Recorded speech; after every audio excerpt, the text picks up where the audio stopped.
State ব্যাংকের সমস্ত staff একে সমর্থন করলো, একজনও আমাকে সমর্থন করলো না।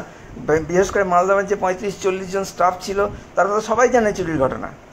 তাদের মধ্যে প্রায় সবাই তো সিসিটিভি ফুটেজ দেখেছে। 3বার তো আমি ফুটেজ দেখিয়েছি চিফ ম্যানেজারের চেম্বারে। ওই বিষ্ণু ঘোষ বিভিন্ন কোম্পানি এনে দেখে ভেরিফাই করেছে যে এটা ঠিক আছে কিনা। কেউ তো একটা কথাও কখনো বলেনি যে এটা নিয়ে সন্দেহ আছে, চুরিটা নিয়ে কোনো স্কোপই নাই।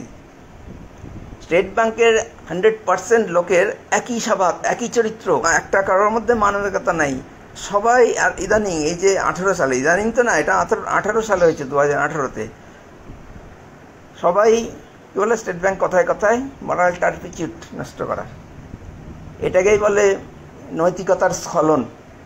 স্টেট ব্যাংকের 100% লোকের নৈতিকতা নাই, মানবিকতা নাই। পিশাচ নাকি এরা?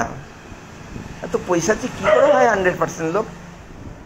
কি করে 2.5 লক্ষ, সেই সময় 2.5 লক্ষ স্টাফ ছিল স্টেট ব্যাংকের, কি করে 2.5 লক্ষ এই ভীমরতি ধরে সবারই যে চোরের সাপোর্টে ব্যাংকের চক্রান্তে সমর্থন দিচ্ছে সক্রিয়ভাবে, এবং তাদেরই একটা স্টাফ যে সেদিন আমি না হয়ে অন্য কেউ হতে পারতো, পরে ভবিষ্যতে অন্য কেউ হবে, বা এর মধ্যে হয়ে গেছি কিনা আমি খবর রাখি না, আমি তো ঘরে বসে থাকি।